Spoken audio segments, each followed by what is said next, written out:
In April, the temperatures begin to be warmer and we get lots of spring rains, and together with the warm temperatures and the humid, wet conditions, that's perfect for diseases to develop in the garden. We have several diseases we want to mention to you so you can be on the lookout for them. First one is the cedar apple rust.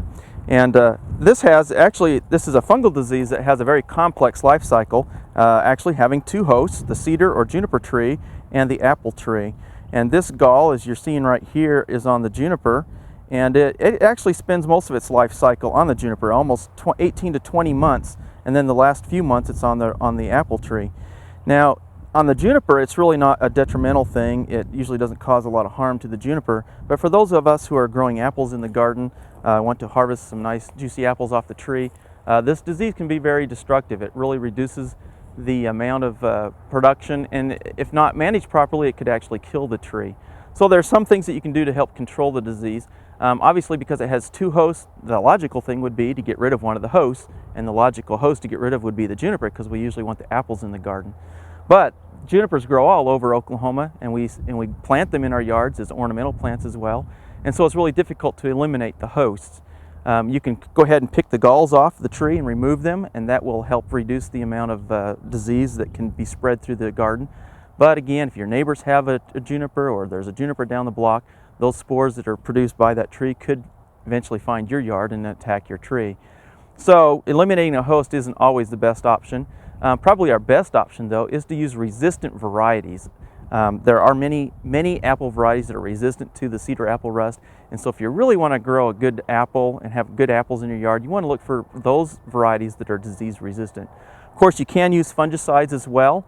They will help control the disease. You can spray both the apple tree or the juniper. Usually the apple tree is sprayed during the springtime as the buds are developing and blooming, and you need to keep on a regular spray program through the spring to help control that. Or you can spray the juniper with the appropriate fungicide, and usually that's done from about June through September, again on a regular spray program based on the label directions. Another disease you want to keep an eye open for during the springtime is powdery mildew. Powdery mildew is another fungal disease that appears as a white powder that forms on the leaves of many plants in the garden. It attacks trees and shrubs, as well as annuals and perennials, and some vegetables in the vegetable garden. Some varieties are more susceptible than others, and so you just need to pay attention to what might be attacked by the disease.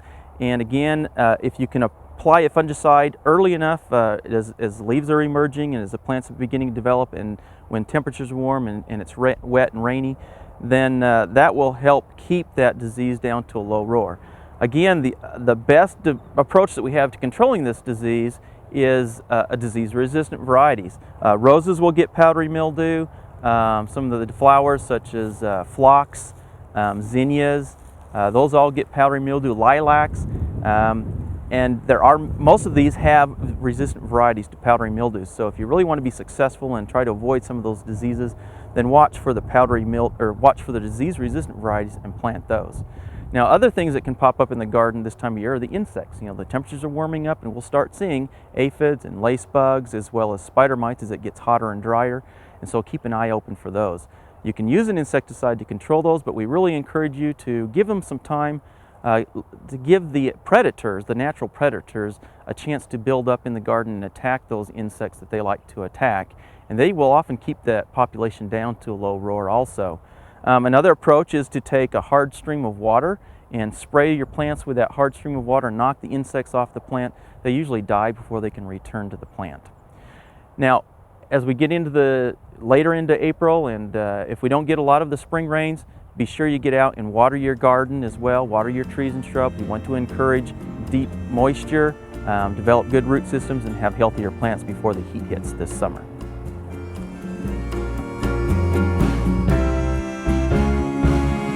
At this time of year in the vegetable garden, there's also a couple of insects to watch out for.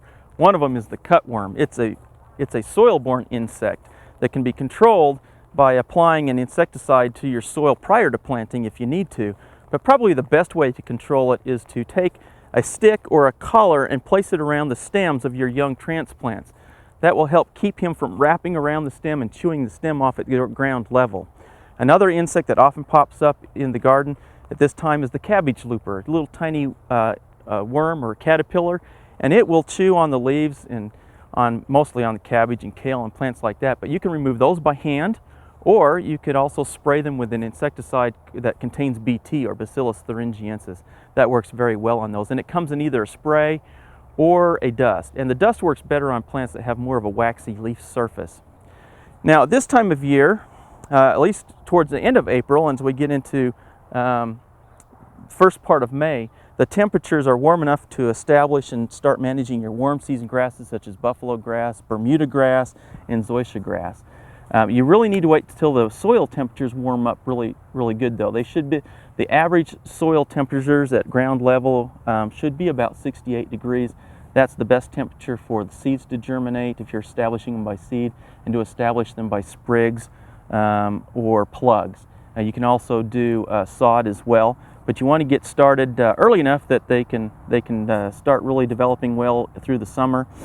So really about the 1st of May is the best time to establish those. It's also the best time to put down your first application of a fertilizer to encourage that your warm season grasses to really grow and take off.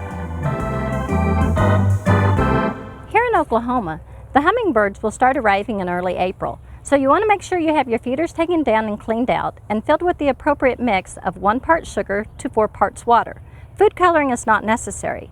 You'll also want to make sure that your other seeded feeders are full so that you'll get a variety of birds in to help control insects around your home and in your garden.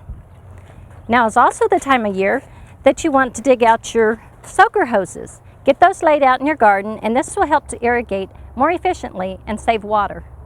It is also the time that you want to get out some labels for any new plant material that you'll be planting, so that if they perform for you well this year, you'll know what to plant again next year. We hope you enjoyed this video. It's part of our OK Gardening Classics YouTube channel. You can also find more recent videos on our Oklahoma Gardening YouTube channel. And join us on social media for great gardening tips, photos, and discussion.